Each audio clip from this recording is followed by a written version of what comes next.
ஆம். ஹைல்பர்க் ஹைல்பர்க் வினாவிடை கேட்டகிசத்திலிருந்து நாங்கள் 2 கேள்வி பதில நாங்கள் 1வதும், 2வது நாங்க பார்த்துட்டோம். இன்றைய நாள்ல 3வது கேள்வி பதில நாங்கள் கற்றுக்கொள்வதற்கு ஆயத்தப்பட்டிருக்கிறோம். ரைட்? கேள்வி என்ன? ரைட்? 3வது கேள்வி. எதிலிருந்து நீங்கள் உங்களுடைய நிர்பந்தத்தை குறித்து அறிகிறீர்கள்? சரியா? நாங்க கடந்த வாரம் பார்த்தோம். ஆ நம்முடைய நிர்பந்தமான நிலைமை என்னவென்பதை நாங்க அறியணும். முதலாவது நாங்க பார்த்திருந்தோம். இல்லையா? அப்ப அதை குறித்து நாங்க இன்றைய நாள்ல ஒவ்வொன்றாக கற்றுக்கொள்ள இருக்கிறோம். அப்ப 3வது கேள்வி. எதிலிருந்து நீங்க உங்களுடைய நிர்பந்தம் நிர்பந்தம் சொல்லும் பொழுது, எதிலிருந்து நீங்க உங்களுடைய துயரமான ரைட் அல்லது உங்களுடைய உங்களுடைய வாழ்க்கை, உங்களுடைய ஆத்துமாவின் பரிதாபமான நிலைய குறித்து நீங்க அறிவீங்க. சரியா? எப்படி உங்களுக்கு தெரியும்? உங்களுடைய ஆத்துமா இப்படி பரிதாபமான, ஒரு துயரமான, ஒரு பாவத்தின் கொடூரத்துல அகப்பட்டு, ரொம்ப மோசமான நிலைமையில இருக்கிறது என்பதை நீங்க எப்படி அறிந்து கொள்வீர்கள்? என்பத இந்த கேள்வி நமக்கு அ கேக்குது. இந்த கேள்வி நம்மிடத்துல கேக்குது. ரைட்? அப்ப துயரம் அந்த துயரமான நிலைமைன்னு சொல்லும் பொழுது, அ விளக்கமா நாங்க பார்ப்போம்ன்னு சொன்னா, அ எதுல இருந்து உங்களுடைய பாவத்தினால ஏற்பட்ட குற்ற உணர்வையும் குற்ற உணர்வையும், அந்த பாவத்தினால ஏற்பட்ட தண்டனையையும் குறித்து எதிலிருந்து நீங்க அறிவீங்க என்று நாங்க சொல்லலாம். சரியா? அதே நேரத்துல அந்த பாவத்தினால ஏற்பட்ட அந்த சீரழிந்த அவலமான நிலைமைய 2 விதமான காரியத்தின் மூலம் நாங்க அறியிறோம். சரியா? ரைட்? 2 விதமான காரியம். அதாவது எங்களுடைய துயரமான நிலைமையின் அவல நிலைய குறித்து நாங்க அறியும் பொழுது 2 காரியத்த நாங்க உணர்றோம். 1வது என்னன்னு சொன்னா, அந்த துயரமான நிலைமையின் தன்மை என்னன்னா, 1வது மனிதனுடைய சாயல் சீரழிந்தது. ரைட்? அதாவது அவனுடைய சிந்தனை அப்ப நாங்க என்ன பார்க்கிறோம், அவனுடைய துயரமான நிலைமைன்னா என்ன? ரைட்? அப்ப அப்படி சொல்லும் பொழுது, அவனுடைய சாயல் சீரழிந்தது. அதாவது அவனுடைய சிந்தனை, அவனுடைய நடைமுறை வாழ்க்கை, ரைட்? யாவும் பாவத்தினால கரைப்பட்டு என்ன நடந்திருக்குது? அவன் கடவுள விட்டு தூரமான நிலைமையில இருக்கிறான் என்பதை அது காண்பிக்கிறது. இப்ப இந்த சீரழிந்த நிலைமைனா, ஆ பாவத்துக்கு எப்பொழுதும் துணை போகின்ற இருதயத்தை கொண்ட நிலைமை. ரைட்? அந்த பாவத்தினால ஏற்படக்கூடிய எல்லா விதமான அ மோசமான தன்மைகளையும், ரைட்? விளைவுகளையும் அனுபவிக்க அனுபவிக்கின்ற ஒரு நிலைமை. அந்த துயரமான நிலைமைன்னு சொல்லும் பொழுது. சரியா? அப்ப இந்த நிலைமை எப்படியாப்பட்டது? நம்முடைய வாழ்க்கைய நம்முடைய வாழ்க்கையின் காரியங்கள கரைப்படுத்தி, கரப்ட் பண்ணி, கடவுள விட்டு எங்கள தூரமான கடவுள விட்டு எங்கள தூர கொண்டு போகின்ற ஒரு நிலைமையில இருக்கிறோம். அததான் நம்ம துயரமான நிலைமைன்னு சொல்றோம். ரைட்? அதே நேரத்துல 2வது சொல்றோம், அந்த துயரமான நிலைமைன்னு ஏன் நாங்க சொல்றோம்னா, நித்திய அழிவுக்கும் கடவுளாலே ஏற்றுக்கொள்ளப்பட முடியாத நிலைமைக்கும் ஆளான நிலைமை. அதனால தான் அந்த துயரமான நிலைமைன்னு சொல்றோம். சரியா? அப்ப என்ன நாங்க கவனிக்கிறோம்? கடவுள் எங்கள கடவுளுடைய சாயல்ல படைக்கிறாரு. அந்த சாயல் சீரழிந்து போயிருச்சு. ரைட்? அந்த கடவுளுடைய குணாதிசயங்கள் யாவும் அ எதிர்மறையானதாக மாறி போயிருச்சு. ரைட்? எங்களுடைய வாழ்க்கை முழுமையாக பாவத்துல கரைப்பட்டு, அந்த பாவத்தின் முழுமையான விளைவுக்கு ஆளானதாக போய், கடவுள விட்டு தூரமான நிலைமை. ஆகவே அது துயரமான நிலைமை. மிசரின்னு நம்ம பார்க்கிறோம். 2வது நாங்க கவனிச்சோம் என்னது? இந்த நிலைமை நித்திய அழிவுக்கு எந்த விதமான எதிர்பார்ப்பும், நம்பிக்கையும் இல்லாம, நித்திய காலமாய், சதா காலமா நரகத்துல அ அழிவுக்கு ஏதுவானவர்களாகவும், கடவுளால ஏற்றுக்கொள்ளப்பட முடியாத நிலைமைக்கு ஆளானவர்களாகவும் நாங்க இருக்கிறோம். அததான் நம்ம என்னன்னு நாங்க பார்க்கிறோம். இந்த துயரமான நிலைமை. ஆகவே கேள்வி என்னது? எதுல இருந்து இந்த துயரமான நிலைமைய நீங்க அறிஞ்சு கொள்றீங்க? ரைட்? பாவத்துல ஏற்பட்ட குற்ற உணர்வு, அந்த பாவத்தின் தண்டனை, சீரழிந்த நிலைமை, அழிவுக்குள்ளான நிலைமை, கடவுளால ஏற்றுக்கொள்ள முடியாத, கடவுள விட்டு தூரம் போயிருக்கின்ற இந்த மோசமான நிலைமைய, எதிலிருந்து நீங்க அறிஞ்சு கொள்ளுவீங்க? இப்ப மனுஷனுடைய வாழ்க்கைய பார்க்கும்பொழுது அத அறிஞ்சு கொள்ள முடியுமா? சில நேரங்கள் நம்ம யோசிக்கலாம் இல்லையா? இப்ப மனுஷர்களுடைய பாவ செயல்கள பார்க்கும் பொழுது, அதுல ஏற்படுகின்ற விளைவை பார்க்கும் பொழுது, என்ன அறிய முடியும்? இந்த பாவத்தினுடைய துயரத்த நம்ம அறிய முடியும். இந்த பாவம் எவ்வளவு மோசமானதாக மனிதனுடைய வாழ்க்கையில செயல்படுகிறது என்பதை அறிய முடியும் என்று நம்ம சில நேரம் யோசிப்போம். இல்லையா? அவனுடைய சமாதானம் கெட்டுப் போகுது. அவனுடைய சந்தோஷம் கெட்டுப் போகுது. இந்த இந்த துயரத்தின் நிமித்தம். அவனுடைய வாழ்க்கையின் உறவுகள் மத்தியில பிரிவினைகள், கசப்புகள், சுயநலங்கள் அதிகரித்து அவனுடைய வாழ்க்கையில இருக்கின்ற அ அமைதிய அவன் இழந்து போறான். ரைட்? எப்படி நாங்க கவனிக்கிறோம் இத? மனுஷர்களுடைய பாவ செயல்கள பார்க்கும் பொழுது நம்ம கவனிக்கிறோம். அதேபோல மாம்சத்தின் கனிகளை காணும் பொழுது அவனுடைய வாழ்க்கையில இருக்கின்ற கடவுளுடைய சாயல்ன்னு சொல்லும்போது குணாதிசயம். அப்ப அந்த குணாதிசயத்துக்கு எதிரான கோபம், எரிச்சல், பழிவாங்கும் எண்ணம், விபச்சார எண்ணம், பாலியத்துக்குரிய எண்ணங்கள், களவு, கொள்ளை, ரைட்? பொய் சாட்சி சொல்றது. இந்த காரியங்கள நாங்க காணும்பொழுது, விக்கிரக ஆராதனை இந்த காரியங்கள காணும் பொழுது, என்ன நாங்க உணர்றோம்?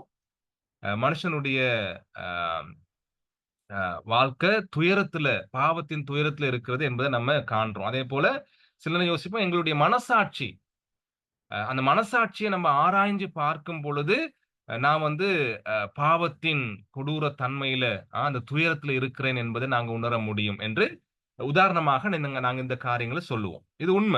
ஆனாலும், முதலாவதாக எதுல இருந்து மனுஷன் தன்னுடைய பாவத்தின் அந்த கொடூர தன்மைய, அல்லது நாங்க பார்த்த மாதிரி அந்த துயரத்த எதுல இருந்து அறியறான்னு சொன்னா, ரைட்? இங்க நாங்க என்ன போட்டிருக்கோம் பாருங்க. தேவனுடைய நியாய பிரமாணத்தில் இருந்து. இதுதான் ஹைடல்பர்க் கேட்டகிசம் எங்களுக்கு சொல்லித் தருது. ரைட்? நாங்க நெறைய விஷயம் சொல்லலாம். மனுஷனுடைய பாவ செயல பார்க்கும் பொழுது காண்றோம். அவனுடைய கனிகள், மாம்சத்தின் கனிகள பார்க்கும் பொழுது, அந்த தீய காரியங்கள காணும்போது காண்றோம். என்று நம்ம சொல்லலாம். ஆனால் பைபிள் தான் முதலாவது என்ன செய்யுது? தேவனுடைய நியாயப்பிரமாணம் தான் மனுஷனுடைய துயரமான அந்த பாவத்தில ஏற்பட்ட அந்த பரிதாபமான நிலைமைய அவனுக்கு காண்பிக்கிறது எது? தேவனுடைய நியாய பிரமாணம் என்பத நம்ம பார்க்கிறோம். சரியா? கீழ எழுதியிருக்கிறோம் பாருங்க. பாவத்தினால் ஏற்பட்ட பரிதாபமான இந்நிலைமையை பற்றிய அறிவு கடவுளின் நியாய பிரமாணத்திலிருந்து நாம் பெற்றுக்கொள்கிறோம். மனிதனுடைய நிலையை பற்றி நமக்கு தெளிவாக காண்பிப்பது தேவனுடைய நியாய பிரமாணமாகும். சரியா? மத்ததெல்லாம் அப்புறம் தான். முதலாவது சரியான முறையில, முழுமையான ரீதியில மனுஷனுடைய உண்மையான அந்த பாவத்தின் துயரமான, அந்த கொடுமையான நிலைமைய எங்களுக்கு தெளிவா கற்றுக் கொடுப்பது கடவுளுடைய நியாய பிரமாணம். அதுதான் இந்த 3வது கேள்வி பதில் எங்களுக்கு சொல்லித் தருது. எதிலிருந்து நீங்க உங்களுடைய நிர்பந்தத்த, துயரமான நிலைமைய அறிவீங்க? நான் வந்து அந்த துயரமான, நிர்பந்தமான நிலைமைய தேவனுடைய நியாய பிரமாணத்திலிருந்து அறிகிறேன் என்று நாங்க பார்க்கிறோம். இதுதான் கேள்வி பதில். சரியா? இப்போ நியாய பிரமாணம் என்றால் என்ன? அதுக்கும் ஹைடல்பர்க் கேட்டகிசம் இந்த 3வது கேள்வி பதில்ல விளக்கம் கொடுக்கப்படுது. ரைட்? இப்ப நியாய பிரமாணம்னு சொன்னா என்னென்னதெல்லாம் சொல்லுவாங்களாம்? பழைய ஏற்பாட்டுல ஆசாரிப்பு கூடாரம் இருக்கு இல்லையா? அதுல இருக்கிற ஒழுங்கு முறைகளின் காரியங்கள நியாயப்பிரமாணம் என்று சொல்லுவாங்களாம். சரியா? அதுல செய்யப்படுகின்ற காரியங்கள். ரைட்? அதேபோல அதுல செய்யப்படுகிற பலிகள், ரைட்? பூஜைகள், அ அந்த காரியங்கள் நியாயப்பிரமாணம் என்று அழைக்கப்பட்டுச்சு. சரியா? அதேபோல பழைய ஏற்பாடு கட்டளைகள் யாவும் நியாயப்பிரமாணம் என்று அழைக்கப்பட்டுச்சு. அதே மாதிரி நியாயப்பிரமாணம் என்னது? நியாயப்பிரமாண புஸ்தகம் நம்ம வேதத்துல வாசிக்கும் பொழுது, முழு வேதாகமத்தையும் அது குறிக்குது. சரியா? அப்ப அது பழைய ஏற்பாடு மட்டும் இல்ல. அது அந்த ஆசாரிப்பு கூடார காரியங்கள் மாத்திரமல்ல. அது வந்து அதன் முறைமைகள் மாத்திரமல்ல. ரைட்? அது முழு வேதாகமத்தையும் குறிக்கிறது என்பத நம்ம கவனிக்கிறோம். சரியா? ரைட்? அதே நேரத்துல இந்த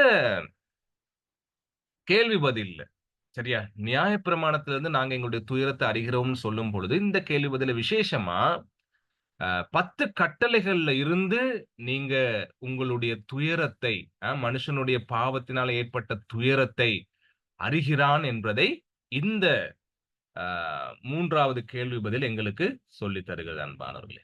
சரியா? அப்ப 10 கட்டளைகள் என்ன செய்யுது? நாங்க ஏற்கனவே 10 கட்டளைகள படிக்கும்பொழுது, நாங்க ஒவ்வொரு கட்டளைகளையும் தெளிவா நாங்க படிச்சுட்டு வந்தோம். சரியா? 10 கட்டளைகள் என்ன செய்யுது? எங்களுடைய துயரம் என்னவென்பதை எங்களுக்கு காண்பிக்குது. மனுஷனுடைய துயரம் என்னவென்பதை. சரியா? அப்போ எது சரி, எது பிழை என்பதை ரைட் ஆ அதே நேரத்தில மனுஷனுடைய ஒழுக்க வாழ்க்கை முறையையும் மனுஷனுக்கு காண்பிக்கிறது தான் என்னது? கடவுளுடைய 10 கட்டளைகள். ரைட்? எது சரி, எது பிழை என்பத அது காண்பிக்குது. மனுஷனுடைய ஒழுக்க முறையிலான வாழ்க்கை எப்படி இருக்கணும் என்பதை ஆம் அ நியாயப்பிரமாணம் எங்களுக்கு காண்பிக்குது. அப்ப 10 கட்டளை நியாயப்பிரமாணம் வந்து மனுஷனுடைய ஆ வாழ்க்கையில ரைட்? அவனுடைய ஒழுக்க ரீதியான வாழ்க்கையில எது சரி, எது பிழை என்றதை கடவுளுடைய வெளிப்பாடாக அவன் பெற்றுக்கொள்ளுகிறான் 10 கட்டளைகளின் மூலம். அப்ப 10 கட்டளைகள வாசிக்கும் பொழுது, அது கடவுள் எங்களுக்கு வெளிப்படுத்தி இருக்கிறாரு. கடவுள் எதை விரும்புகிறார்? கடவுள் எதை வெறுக்கிறார் என்பதை 10 கட்டளை எங்களுக்கு காண்பிக்கிறது. சரியா? ஆகவே தான் அந்த 10 கட்டளைகளின் மூலம் மனுஷன் தன்னுடைய வாழ்க்கையின் துயரத்தை, பாவத்தின் துயரத்த கண்டு கொள்ளுகிறான் என்று இந்த பதில் சொல்லித் தருது. ரைட்? இன்னும் நாங்க பார்ப்போம்ன்னு சொன்னா, இந்த 10 கட்டளை வந்து என்ன செய்யுது? மனுஷனுடைய இருதயத்தில் இருக்கின்ற பாவத்தின் மோசமான தன்மையை மனுஷனுக்கு காண்பிக்குது. சில நேரம் எங்களுக்கு அது உணர்வு இல்ல. எங்களுடைய பாவத்தின் மோசமான தன்மையை குறித்து எங்களுக்கு உணர்வு இல்ல. ரைட்? எங்களுக்கு அத உணர்ந்து கொள்ளவும் அநேக நேரங்கள்ல முடியல. பாவம் செய்கிறோம்னு தெரியும், பாவின்னு தெரியும். ஆனால், அதின் அந்த மோசமான தன்மைகள எங்களுக்கு காண்பிக்கிறது எது? 10 கட்டளைகள். ரைட்? அதே நேரத்துல நாங்க தேவனுடைய பார்வையில கடவுள் எங்கள நோக்கி பார்க்கும் பொழுது, நாங்க தீயவர்களாக இருக்கிறோம் என்பதை 10 கட்டளைகள் எங்களுக்கு சொல்லித் தருது. சரியா? என்னுடைய இருதயத்துல இருக்க மோசமான நிலைமைய 10 கட்டளை காண்பிக்குது. அதே நேரத்துல நாங்க கடவுளுடைய பார்வையில ரொம்ப தீமையானவர்களாக இருக்கிறோம் என்பதை 10 கட்டளை எங்களுக்கு காண்பிக்குது. சரியா? அதே நேரத்துல நாங்க பார்க்கிறோம் பாருங்க. கீழ எழுதியிருக்கிறோம்.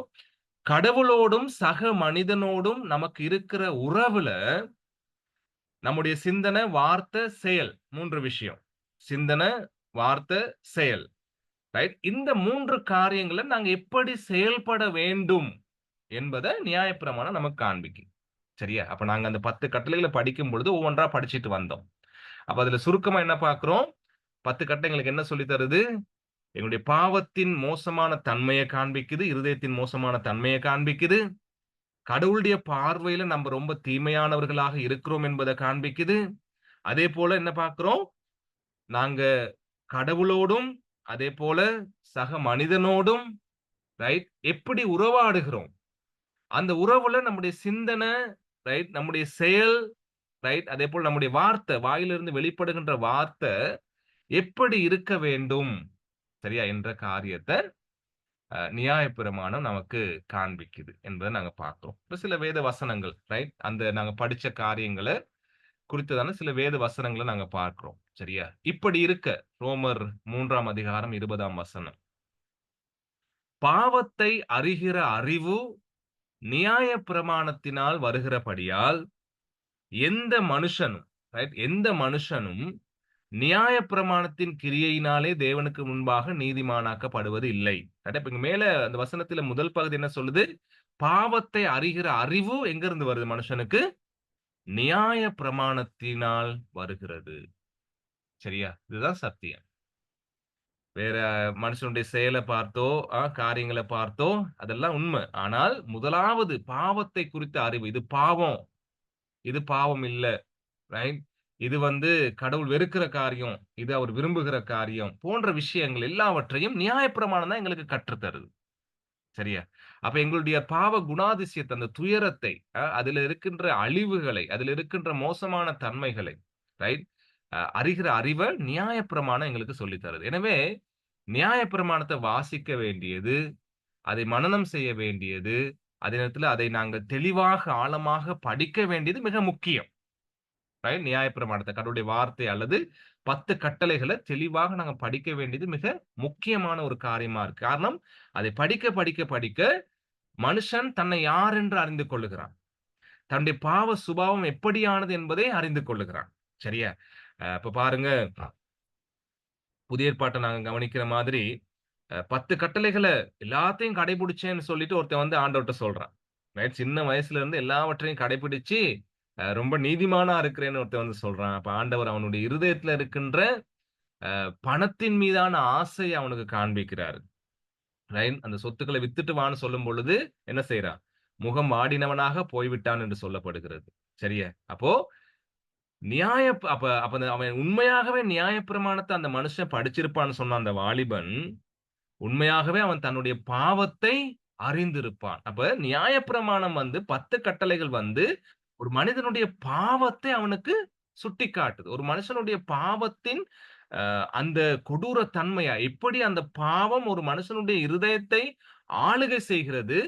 அந்த இருதயத்தை ஆளுகை செய்து எப்படி அந்த மனுஷனுடைய வாழ்க்கையை அந்த பாவம் கட்டுப்படுத்துகிறது என்பதை ரைட் நியாயப்பிரமாணம் 10 கட்டளைகளை நாங்கள் படிக்கும் பொழுது நாங்க உணர்ந்து கொள்றோம்.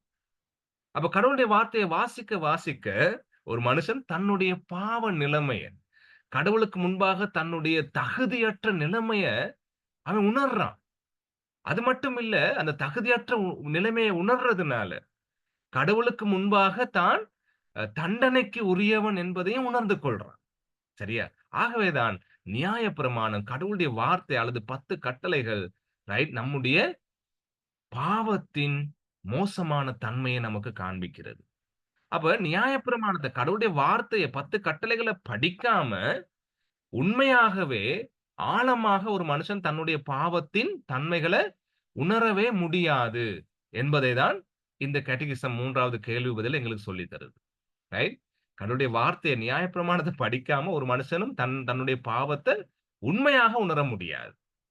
அப்ப பைபிள ஒதுக்கி வச்சுட்டு ரைட்? நாங்க கிறிஸ்தவன்னு சொல்லிக்கொண்டு, ஊழியம் பண்ணிக்கொண்டு ஒரு மனுஷன் என்ன செய்ய முடியாது? தன்னுடைய உண்மையான நிலைமைய கடவுளுக்கு முன்பாக உணரவே முடியாது. எனவே வேதத்தை வாசிக்கும் பொழுது மாத்திரமே, அதன் மூலம் கடவுள் நமக்கு என்ன செய்றார்? நம்முடைய தன்மையை, நம்முடைய போலியான வாழ்க்கையை, எங்களுடைய இருதயம் எப்படி எங்களை ஏமாற்றுகிறது என்பதை, நாங்க எப்படி ஒரு நாடக வாழ்க்கை வாழ்ந்துகிட்டு இருக்கிறோம் என்பதை, ரைட் கடவுளுடைய நியாயப்பிரமாணம். இருபுறம் கருக்குள்ள பட்டயமாக நமக்குள்ள ஊடுருவி, நாங்க யார் என்பதை உண்மையாகவே ரைட் உள்ளான வாழ்க்கையில, அந்தரங்கமான வாழ்க்கையில நான் யார் என்பதை ஆண்டவருடைய நியாயப்பிரமாணம் எனக்கு காண்பிக்கிறது. ரைட் என்பதை இந்த கேட்டகிசம் எங்களுக்கு படிச்சு தருது. ரைட். அடுத்த வசனம் பாருங்க. ரோமர் 7ஆம் அதிகாரம் 7ஆம் வசனத்துல, ஆகையால் என்ன சொல்லுவோம்? நியாயப்பிரமாணம் பாவமோ? அல்லவே. பாவம் இன்னதென்று நியாயப்பிரமாணத்தினால் நான் அறிந்தேனே அன்றி மற்றபடி அறியவில்லை. இச்சியாதிருப்பாயாக என்று நியாயப்பிரமாணம் சொல்லாதிருந்திருந்தால், இச்சை பாவம் என்று நான் அறியாமல் இருப்பேனே. சரியா? இன்றைக்கு அழகா பவுல் எழுதி வச்சிருக்கிறாரு பாருங்க. பாவம் இன்னதென்று எதுல அறிந்தாராம் அவரு? நியாயப்பிரமாணத்தினால. அதத்தான் கேட்டகிசம் தொகுத்து எங்களுக்கு வழங்குது 3வது கேள்வி பதில. நியாயப்பிரமாணம் தான் எங்களுடைய பாவத்தையும், அதனுடைய கொடூர தன்மை எங்களுக்கு காண்பிக்குது. பவுல் சொல்றாரு, நியாயப்பிரமாணத்தினால தான் நான் பாவம் இதுதான் இன்னதென்று அறிகிறேன் என்று சொல்றாரு. சரியா? அது மாத்திரம் அவர் என்ன சொன்னாரு? கடைசியா என்ன சொல்லியிருக்காரு அந்த வசனத்துல? இச்சை ஒரு பாவம் என்று எனக்கு எப்படி தெரியும்? சரியா? இப்ப இன்னைக்கு மனுஷன் என்ன செய்றான்? எவ்வளவுக்கு எவ்வளவு இச்சித்து பெற்றுக்கொள்ள முடியுமோ, அத ஒரு பெருமையா நெனச்சுக்கிட்டு இருக்கான் இன்னைக்கு. ரைட்? எவ்வளவுக்கு எவ்வளவு மனசுல பேராசை கொண்டு செயல்பட முடியுமோ, அத ஒரு அச்சீவ்மென்ட்டா என்ன செய்றான்? ஒரு ஒரு ஒரு ஒரு தான் தன் வாழ்க்கையில பெற்றுக்கொள்ளுகின்ற ஒரு முக்கியமான காரியமா, ரைட்? என்ன செய்றான்? நெனச்சுக்கிட்டு இருக்கிறான். சரியா? ஆனால் அது பாவம் என்பதை பைபிள், கடவுளுடைய கட்டளைகள் எங்களுக்கு சொல்லித் தருகிறது. வேற நமக்கு தெரியாது. இது பாவம்னு எப்படி தெரியும்? ரைட்? மனுஷன் சும்மா சொல்லலாம் இச்சை பாவம்ன்னு சொல்லி. ஆனால் பைபிள் எங்களை படைத்த ஆண்டவர் ரைட்? அவர் எங்களுக்கு சொல்லுகிறார், இச்சை பாவம் என்று தன்னுடைய நியாயப்பிரமாணத்துல எழுதியிருக்கிறதுனால தான் எனக்கு தெரியும். இது பாவம் என்று சொல்லி யார் சொல்றா? அப்போஸ்தலனாகிய பவுல் ரோமர்ல சொல்றத நம்ம பார்க்கிறோம். ரைட்? பொய் சொல்லுவது பாவம் என்று, கொலை செய்வது பாவம் என்று, திருமணத்துக்கு புறம்பான வாழ்க்கை, விபச்சாரம் ரைட் பாவம் என்று வேத வசனம் கடவுளுடைய கட்டளைகளை வாசிக்கும்போது மட்டும் தான் எங்களுக்கு தெரியுமே அல்லாமல், வேறு விதமாக நாங்கள் அறிந்து கொள்ள வாய்ப்பு இல்லை என்பதை நாம இங்க பார்க்கிறோம். விக்கிரக ஆராதனை. என்னையன்றி உனக்கு வேற தேவர்கள் உண்டாயிருக்க வேண்டாம். ரைட். அப்ப கடவுளை விட்டுட்டு நாங்கள் கடவுளுக்கு கொடுக்க வேண்டிய முதலிடத்தை எதுக்கெல்லாம் கொடுக்கிறோமோ அது பாவம் என்பதை வேத வார்த்தை அந்த 10 கட்டளைகள் கடவுள் கொடுத்த கட்டளைகள் மூலம் தான் நாங்க அறிகிறோம். ரைட். மேல இருக்கிற சூரியன், சந்திரனை நாங்க நமஸ்கரிக்க கூடாது. அவைகளுக்கு ஒப்பான உருவங்கள உண்டாக்கக் கூடாது. கீழ பூமியில இருக்கின்ற நீருக்கு அடியில இருக்கின்ற ஒரு விதமான காரியங்களை நாங்க நமஸ்கரிக்க, சேவிக்க கூடாது. அவைகளுக்கு நாங்க உருவம் கொடுக்கக் கூடாதுன்னு சொல்லி யாரு சொன்னதுனால எங்களுக்கு தெரியும் அது பாவம்ன்னு. அது அது வந்து கடவுளுக்கு விரோதமானதுன்னு கடவுள் தன்னுடைய வார்த்தையில சொல்லி வச்சதுனால தான் எங்களுக்கு தெரியும். ரைட். அப்ப நியாயப்பிரமாணம் தான் மனுஷனுடைய பாவத்தை எங்களுக்கு சுட்டிக்காட்டுகிறது. ரைட் என்பதை நாங்க வாசிக்கிறோம். அப்படி இல்லாட்டி எங்களுக்கு அது தெரியாதுன்னு சொல்லி ஆ பவுல் சொல்லுகிறார். ரைட்டா? அப்புறம் பாருங்க 1 யோவான் 3:4ல பாவம் செய்கிற எவனும் நியாயப்பிரமாணத்தை மீறுகிறான். ரைட்? நியாயப்பிரமாணத்தை மீறுகிறது தான் பாவம். பாவம்னா என்ன? அதுக்கான விளக்கம் 1 யோவான் 3:4ல கொடுக்கப்படுது தெளிவா. கடவுளுடைய வார்த்தைய, கடவுள் கொடுத்திருக்கின்ற அந்த 10 கட்டளைகளை, தன்னுடைய வார்த்தைய எவன் ஒருவன் மீறுகிறானோ, அதுதான் என்னது? பாவம். பாவம் பாவம்னா என்ன அர்த்தம்னு கேட்டுக்கிட்டு இருப்போம் இல்லையா? ரைட்டா? எங்கெங்கெல்லாம் கடவுளுடைய வார்த்தையை மீறி நடக்கிறோமோ, அதுதான் பாவம் என்பதை வேதம் எங்களுக்கு சொல்லித் தருகிறது. ரைட்? அதே நேரத்துல அ உபாகமம் 27ஆம் அதிகாரத்துல 26ஆம் வசனம். இந்த நியாயப்பிரமாண வார்த்தைகளை எல்லாம் கைக்கொண்டு நடவாதவன் சபிக்கப்பட்டவன் என்பார்களாக.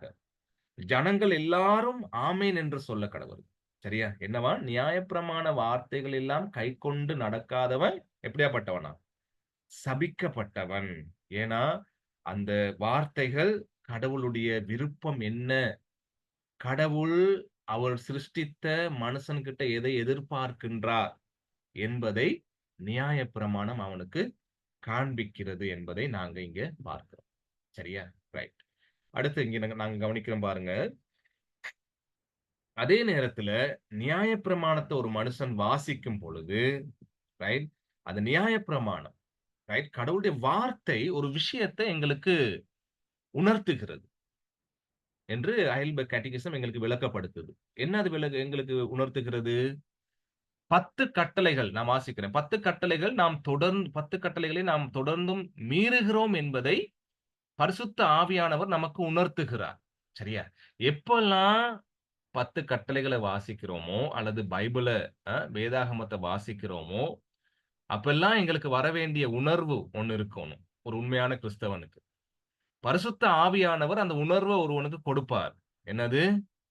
தொடர்ந்தும் ஆண்டவரே உங்களுடைய வார்த்தையை நான் மீறி நடந்து கொண்டிருக்கிறேன் என்ற உணர்வை பரிசுத்த ஆவியானவர் எங்களுக்கு கொடுப்பார். ஒருவனும் அ உதாரணமா 10 கட்டளைய வாசிச்சுட்டு திருப்தி அடைய முடியாது. நான் பெர்ஃபெக்ட்டா இருக்கிறேன். ரைட். எல்லாம் கடவுள் சொன்ன மாதிரி நான் வாழ்ந்து காட்டிட்டேன் என்று சொல்ல முடியாது. கடவுளுடைய தாசன் சொன்னதைப் போல 10 கட்டளைகள்ல 9 கட்டளைகள் நான் என்ன செய்துட்டேன்? நிறைவேற்றிக்கிட்டு வந்துட்டேன். ஆனால் கடைசி கட்டளை இருக்கு இல்லையா? இச்சியாதிருப்பாயாக. அத வாசிச்ச உடனே, ரைட். நான் எவ்வளவு தடவைகள் அதை நான் மீறுகிறேன் என்பத நான் உணர்றேன்னு சொல்லி சொல்றதைப் போல, ரைட். பரிசுத்த ஆவியானவர் என்ன செய்றாரு? தொடர்ந்தும் நம்ம கடவுளுடைய வார்த்தைய மீறி, மீறி நடந்து கொண்டிருக்கிறோம் என்பதை எங்களுக்கு காண்பிக்கிறார். எதின் மூலம்? தன்னுடைய நியாயப்பிரமாணத்தின் மூலம், 10 கட்டளைகளின் மூலம், தன்னுடைய வார்த்தைகளின் மூலம் அதை எங்களுக்கு உணர்த்துகிறார் என்பதை அது எங்களுக்கு காண்பிக்கிறது. சரியா?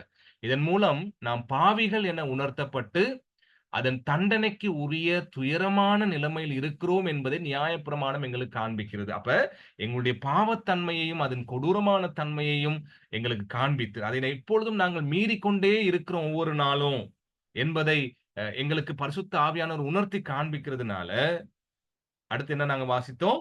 நாங்கள் பாவிகள் என்று ஒவ்வொரு நாளும் உணர்த்தப்படுகின்றோம் கடவுளுடைய வார்த்தையின் மூலம்.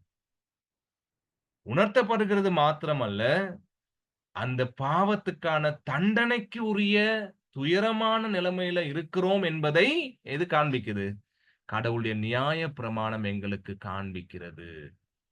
அதுதான் இந்த 3வது கேள்வி பதில் கொடுக்கின்ற விளக்கம். வேதாகம ரீதியிலான ஆழமான விளக்கத்தை இந்த இந்த ஹைடல்பர்க் கேட்டகிசம் எங்களுக்கு கொடுக்கிறத நம்ம பார்க்கிறோம். சரியா? நியாயப்பிரமாணம் என்ன செய்யுது? கடவுளுடைய வார்த்தையை நாங்க மீறுகிறோம் என்பதை காண்பிக்குது. மீறுகிறதுனால அதற்குரிய தண்டனைக்கு உரிய துயரமான நிலைமையில நானும் நீங்களும் இருக்கிறோம் என்பதை பைபிள், தேவனுடைய வசனம் நமக்கு சுட்டிக்காட்டுகிறது. ரைட்? கீழ எழுதியிருக்கிறோம். அதேபோல கடவுளுடைய வார்த்தை நம் இருதயத்தோடு பேசி, தேவன் மீதான அன்பையும், பரிசுத்தத்தையும், கீழ்ப்படிதலையும் வலியுறுத்துகிறது. ரைட்டா? எங்கள பாவின்னு சுட்டிக்காட்டி, அதற்குரிய தண்டனைக்குரிய துயரமான நிலைமையில, பரிதாபமான நிலைமையில இருக்கிறோம் என்பதை மாத்திரம் அது காண்பிக்காம, இன்னும் ஒரு காரியத்தை செய்யுது. என்னது? எங்களுடைய இருதயத்தோடு கடவுளுடைய வார்த்தை பேசி, ரைட்? என்ன சொல்லுதாம் அது? கடவுள் மீதான அன்பையும், நீ கடவுள அன்பு செலுத்தணும், ரைட்? என்பதையும், அதேபோல கடவுள் எதிர்பார்க்கிற விதமாக நீ வாழ வேண்டும் என்பதையும், தொடர்ந்தும் கடவுளுடைய வார்த்தை என்ன செய்யுது? ஒரு மனிதனை வலியுறுத்துகிறது. அவனுடைய இருதயத்தோடு கடவுளுடைய வார்த்தை பேசுகிறது என்பதை நம்ம பார்க்கிறோம். ரைட்டா? ஏன்னு சொன்னா, ஏன் இருதயத்தோடு பேசுதுன்னு சொன்னா, அங்க ஹைல்பர்க் கேட்டகிசம் எங்களுக்கு விளக்கப்படுத்துது. நீதிமொழிகள் 4ஆம் அதிகாரம் 23ஆம் வசனத்துல, எல்லா காவலோடும் உன் இருதயத்தை காத்துக்கொள், அதனிடத்தினின்று ஜீவ ஊற்று புறப்படும். சரியா? இருதயத்துல ஏன் கடவுளுடைய வார்த்தை பேசுறாருன்னு சொன்னா, அந்த வார்த்தை ஏன்னா இருதயத்திலிருந்து தான் ஜீவ ஊற்று புறப்படுதாம். ஆண்டவர் இயேசு சொன்னாரு, அங்கிருந்து தான் எல்லா விதமான தூசணங்களும், மோசமான காரியங்களும் வெளிய வருதுன்னு சொல்லி சொன்னார். இல்லையா? அப்ப இருதயத்த நாங்க காத்துக்கொள்ளும் பொழுது, அங்க ஜீவ ஊற்று புறப்படுகிறது. ரைட்? என்பதை இந்த வசனம் எங்களுக்கு காண்பிக்குது. எனவே ஜீவ ஊற்று புறப்படுகின்ற இடத்தோடு கடவுளுடைய நியாயப்பிரமாணம், கடவுளுடைய வார்த்தை என்ன செய்யுது?